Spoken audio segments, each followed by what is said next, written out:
नमस्कार प्यारे दोस्तों, स्वागत है आपके अपने YouTube channel Rinki plate education में। तो दोस्तों, कैसे हैं आप सब। उम्मीद है कि स्वस्थ होंगे, मस्त होंगे, जबरदस्त होंगे और अपने पढ़ाई में व्यस्त होंगे। तो दोस्तों, जैसा कि हम पिछले वीडियो में विलियम चैप्टर के वाष्प दाब के आपेक्षिक और नवान सूत्र से न्यूमेरिकल किए थे, तो आज के इस वीडियो में हम उसी तरह हम आसान लैंग्वेज में आज हम करेंगे राउल्ट के नियम से जो सूत्र होता है उससे संबंधित न्यूमेरिकल करेंगे और दो न्यूमेरिकल करेंगे, जिससे आपका एकदम डाउट क्लियर हो जाएगा। तो आइए हम देखते हैं कि हमारा क्वेश्चन क्या है। और दोस्तों, आप लोग एक बात और ध्यान दीजिएगा, जितने भी हम विलियम चैप्टर में सूत्र पढ़े हैं उन सभी सूत्रों का एक एक न्यूमेरिकल अवश्य करेंगे। तो आप लोग हमारे चैनल के साथ जुड़े रहें। अब हम अपना सेशन शुरू करते हैं। हमारा क्वेश्चन क्या है कि दो द्रवों ए तथा बी के वाष्प दाब क्रमशः 80 mm व 60 mm है। ए के 3 मोल तथा बी के 2 मोल मिलाने पर प्राप्त विलयन का कुल वाष्प दाब क्या है। तो हम क्वेश्चन पढ़ने के बाद हमारा काम क्या होता है, स्टेप 1 में गिवन दैट लिखना। तो हम लिखेंगे अब गिवन दैट। तो गिवन दैट लिखेंगे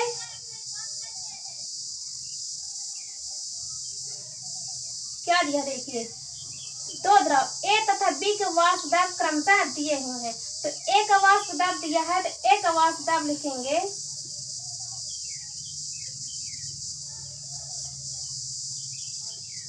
P0 ए से व्यक्त करेंगे। फिर ये है 80 mm। इसी तरह दिया है बी का वाष्प दाब,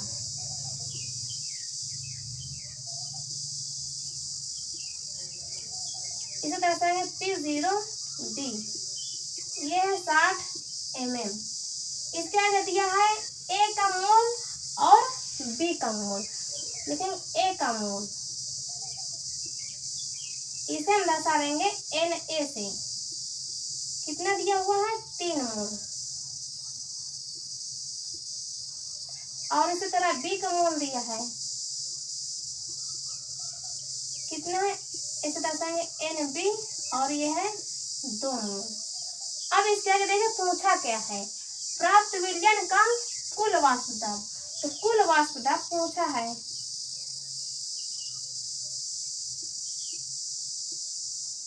पी का मान हमसे पूछा है।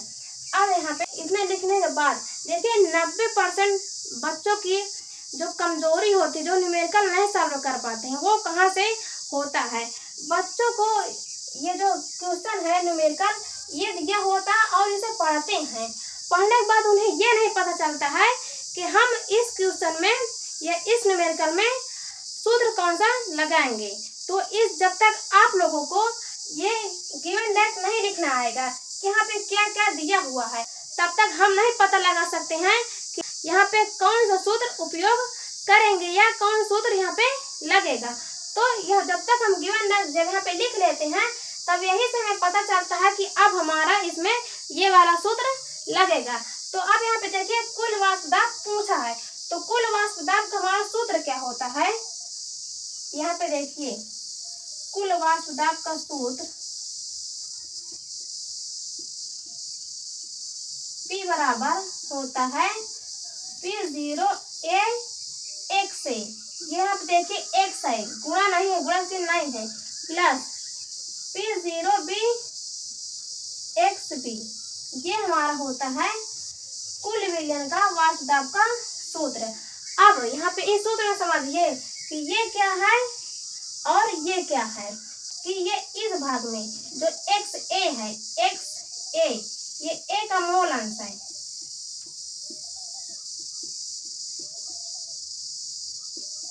और ये एक्स बी है, इसमें ये बी का मोल अंश है।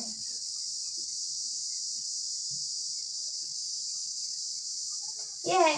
तो अब यहाँ पे देखिए हमें यहाँ पे मोल अंश तो दिया नहीं है, तो हम पहले निकालेंगे अब मोल अंश।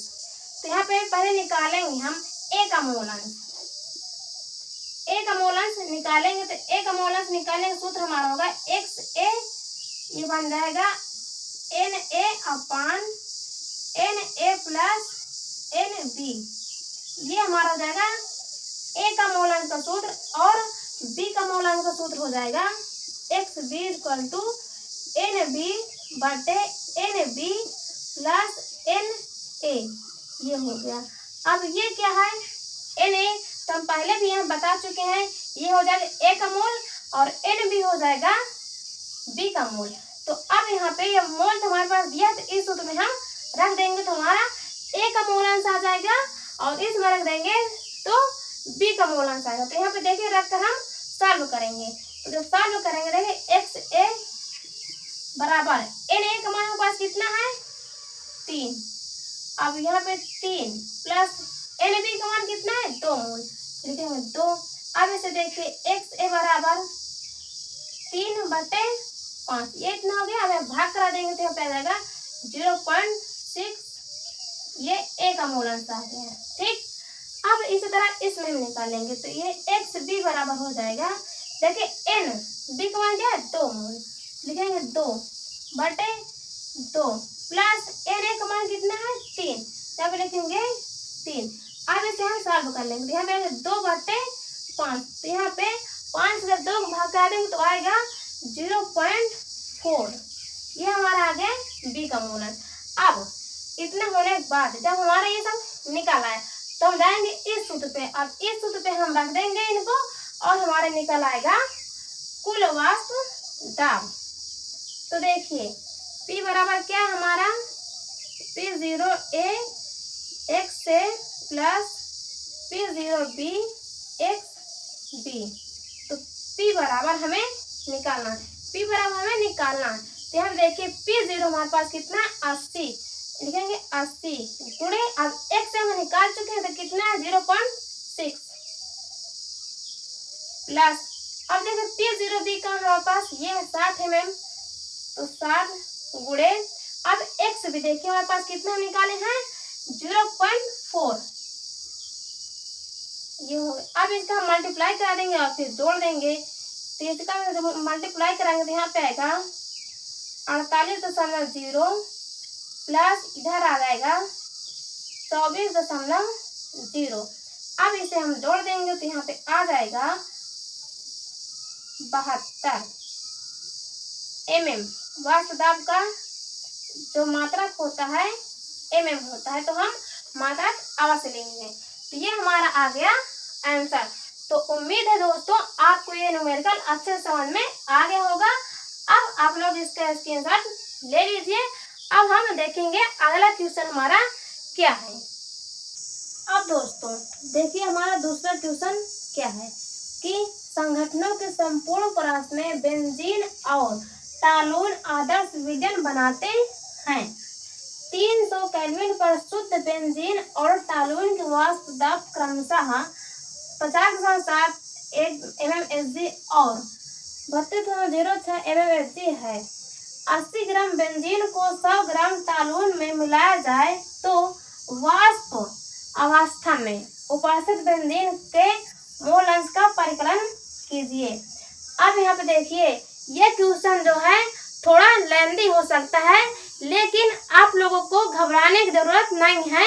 हम एकदम आसान तरीके से इसे सॉल्व करेंगे। इस क्वेश्चन में डिफरेंस क्या है आप लोगों को यहाँ पे क्वेश्चन में ध्यान देना है कि यहाँ पे पूछा वाष्प अवस्था में उपस्थित बेंजीन का मोल अंश, ना कि पूछा है बेंजीन का मोल अंश। तो हम यहाँ पे इसे ध्यान देंगे। तो अब क्वेश्चन पढ़ने के बाद हम लिखेंगे स्टेप 1 में गिवन दैट। तो यहाँ पे देखिए क्या क्या दिया हुआ है, तो हम लिखेंगे गिवन दैट। यहाँ पे देखिए क्या दिया हो शुद्ध बेंजीन और टालून का वाष्प दाब। तो शुद्ध बेंजीन का वाष्प दाब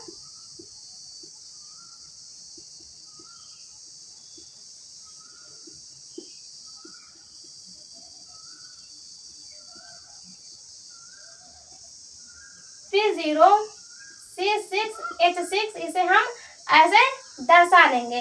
इक्वल टू क्या दिया है 50.71 mmHg। अब इसी तरह देखेंगे शुद्ध टालून का वाष्प दाब।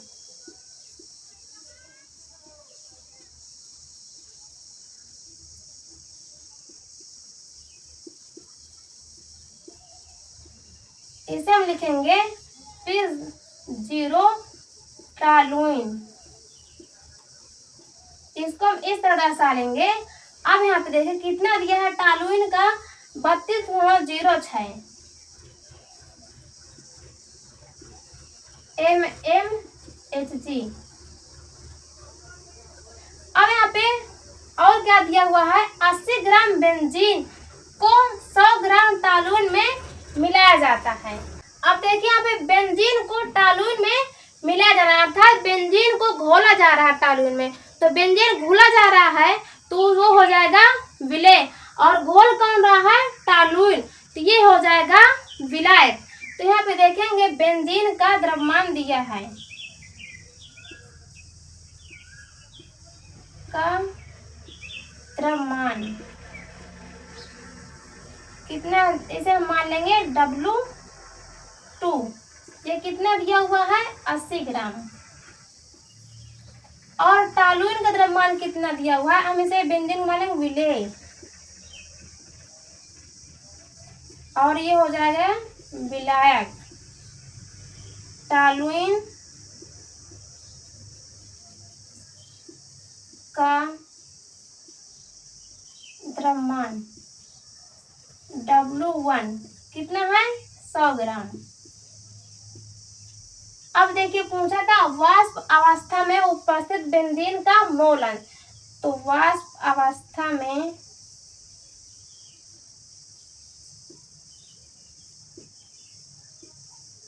बेंजीन का मोल अंश, तो वाष्प अवस्था में बेंजीन का मोल अंश पूछा, तो वाष्प अवस्था में हम मोल अंश को दर्शाते हैं Y से। तो लिखेंगे YC6H6, ये होता है बेंजीन का सूत्र, ये हमें निकालना है। तो इतना लिखने के बाद अब हम लिखेंगे वाष्प अवस्था में जो मोल अंश का सूत्र होता है वो क्या होता है। तो यहाँ पे देखिए वाष्प अवस्था में जो सूत्र होता है हमारा, ये हो जाएगा YC6H6 इक्वल टू हो जाएगा बेंजीन का पूछा तो बेंजीन का वाष्प दाब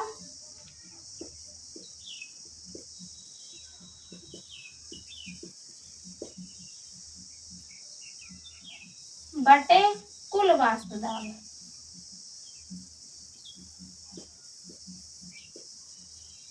कुल वाष्प दाब का मतलब जो बेंजीन है उसका भी वाष्प दाब और टॉलुइन का भी वाष्प दाब। अब बेंजीन का वाष्प दाब है PC6H6 ना कि P0C6H6। यहाँ पे आप ध्यान दीजिए। अब देखें यहाँ पे जो हमारा सूत्र है, इस सूत्र में ना हमें दिया है बेंजीन का वाष्प दाब, यहाँ पे ना दिया है कुल वाष्प दाब। तो सबसे पहले हम निकालेंगे बेंजीन का वाष्प दाब। तो बेंजीन का वाष्प दाब का सूत्र हमारा क्या होगा, PC6H6 का सूत्र होगा P0C6H6 को यह है XC6H6। इसका मतलब है बेंजीन का मोल अंश, ये हो जाएगा बेंजीन का मोल अंश, और ये है शुद्ध बेंजीन का वाष्प दाब जो हमें यहाँ पे दिया हुआ है। तो यहाँ पे आप लोग इतना समझ जाएंगे। और यहाँ पे देखेंगे हम टॉलुइन का वाष्प दाब का होगा, तो यहाँ पे होगा P टॉलुइन, और हम यहाँ मानेंगे P0 toluene plus X toluene, ये हो जाएगा टॉलुइन का मोल अंश। ये इतना समझ में आ गया। अब इतने होने के बाद देखेंगे हम कुल वाष्प दाब का सूत्र क्या बनेगा। तो P बराबर हो जाएगा P0C6H6 XC6H6 प्लस में लिखेंगे P0 टॉलुइन X टॉलुइन। ये हमारा इतना हो गया सूत्र। इन दोनों सूत्र के उपयोग से हमारा निकलेगा वाष्प अवस्था में बेंजीन का मोल अंश। तो अब ये आपको सूत्र अच्छे से समझ में आ गया होगा। अब यहाँ पे देखिए हम यहाँ पे बेंजीन का तो द्रव्यमान दिया है और टॉलुइन का भी द्रव्यमान दिया है। अब दोस्तों हम निकालेंगे बेंजीन का मोल अंश। तो बेंजीन का मोल अंश का जब सूत्र लगाएंगे तो यहाँ पे बनेगा XA, हम मान लेते हैं बेंजीन है XA इक्वल टू बनेगा Na अपान Na प्लस NB। ये हमारा बनेगा बेंजीन का मोल अंश का सूत्र। अब यहाँ पे ये मोल दिया है तो मोल हम निकालेंगे कैसे? मोल निकालने का हमारा तरीका होता है द्रव्यमान बटे मोलर द्रव्यमान। ये हमारा मोल का सूत्र होता है। तो अब यहाँ पे हम निकालेंगे बेंजीन का मोलर द्रव्यमान और टॉलुइन का मोलर द्रव्यमान। तो यहाँ पे आप देखिए बेंजीन का मोलर द्रव्यमान क्या होता है, ये हो जाएगा M2। बेंजीन का यह मोलर द्रव्यमान हो जाएगा। तो बेंजीन का मोलर द्रव्यमान होता है 78 ग्राम प्रति मोल। और इसी तरह W1 ये है टॉलुइन का, तो यहाँ पे टॉलुइन का मोलर द्रव्यमान मान लेंगे M1। ये इसका होता है मोलर द्रव्यमान 92 ग्राम प्रति मोल। ये इसका मोलर द्रव्यमान है। अब जिसे भी मोलर द्रव्यमान निकाल नहीं आता वो पीछे वीडियो जाकर देख सकता है। इतना निकालने के बाद हम निकालेंगे बेंजीन का मोल। तो हम यहाँ पे निकालेंगे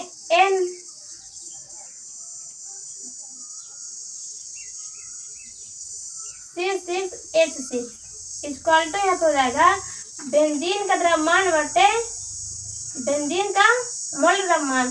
तो यहाँ पे हम मान रख देंगे। अब तो यहाँ पे देखिए W2 हमारा है 80 और M2 कितना है 78। अब इसका हम इसमें करा देंगे भाग। तो जब भाग करा देंगे यहाँ पे आएगा 1.026। ये आगे हमारा मोल। अब इसी तरह हम निकालेंगे टॉलुइन का मोल। तो जब टॉलुइन का मोल निकालेंगे तो यहाँ पे देखिए टॉलुइन का मोल N टॉलुइन ये हो जाएगा W1 अपान M। तो यहाँ पे देखिए अब हम रख देंगे मान। तो W1 हो गया 100। अब M1 हम कितना निकाले 92। अब इसमें जब भाग करा देंगे तो यहाँ पे आ जाएगा 1.087 मोल। ये हमारा आ गया टॉलुइन का मोल। अब यहाँ से हम निकालेंगे बेंजीन का मोल अंश। तो बेंजीन का मोल अंश बराबर हो जाएगा बेंजीन का मोल। तो बेंजीन का मोल हमारे पास कितना निकला हुआ है 1.026। तो यहाँ पे लिखेंगे 1.026 अपान। अब यहाँ पे देखिए इसे लिखेंगे 1.026 प्लस यहाँ पे लिखेंगे टॉलुइन का मोल। तो टॉलुइन का मोल हमारे पास है 1.087। अब हम इसे सॉल्व करेंगे तब यहाँ पे हमारा आ जाएगा X6H6 इक्वल टू यहाँ पे आएगा 1.026 अपान। इसे हम जोड़ लेंगे तो यहाँ पे आएगा 7 6 13 8 2 10 1 11 और 2। तो 2.113 आ गया। अब इसमें हम करा देंगे ये 3 अंक के बाद दशमलव ऊपर 3 अंक के बाद दशमलव नीचे। तो यहाँ पे हर जगह दशमलव। तो बचे कितना 1026 5 नीचे बचेगा 2113। ये हमारा आ गया। अब इसमें हम करा देंगे भाग। तो जब भाग करा देंगे यहाँ पे हमारा आंसर आएगा 0.486। यह आ गया बेंजीन का मोल अंश। तो इतना अब आपको समझ में आ गया होगा। अब हम यहीं पे निकालेंगे टॉलुइन का मोल अंश।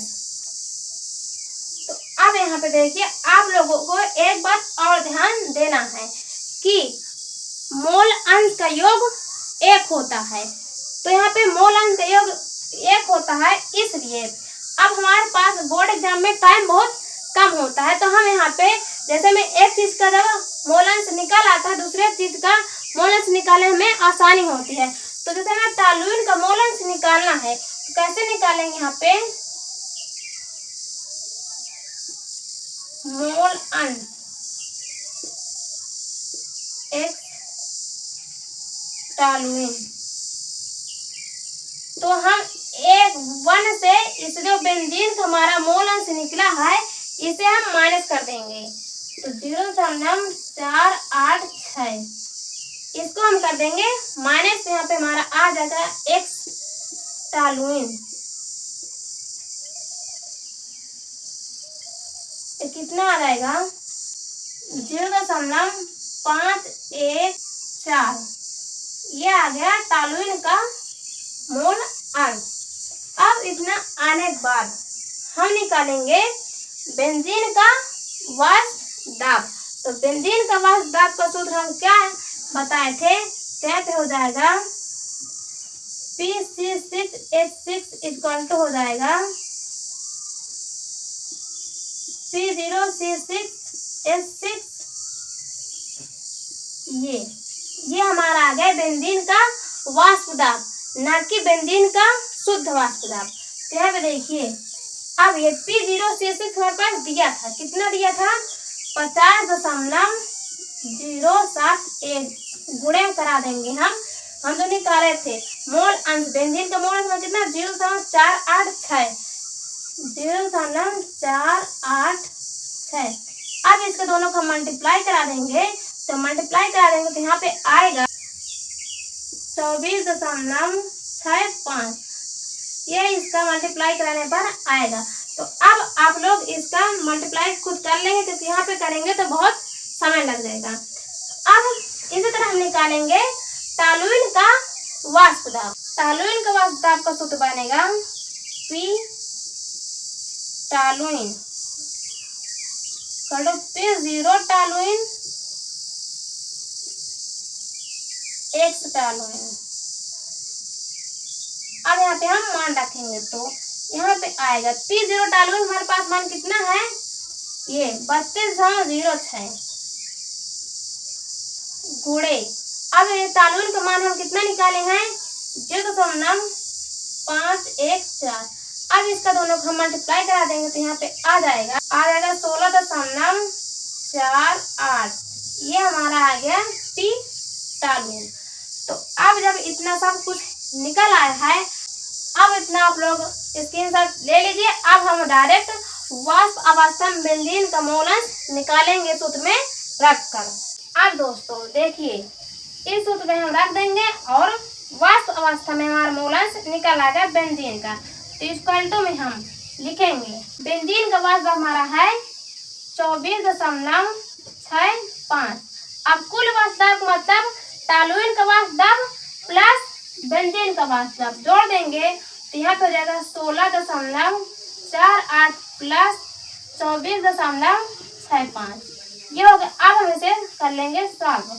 24.65 अब 5 यहाँ पे इसे जोड़ देंगे तो आएगा 8 5 13 6 4 10 11 6 4 10 11 2 1 3 1 4।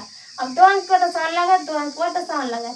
अब इसमें हमें इससे भाग देना है तो 2 अंक पर दशमलव यहाँ है, 2 अंक पर दशमलव यहाँ है, तो ये हट जाएगा। तो बचे कितना 24.65 अपान 4 1 1 3। ये हो गया।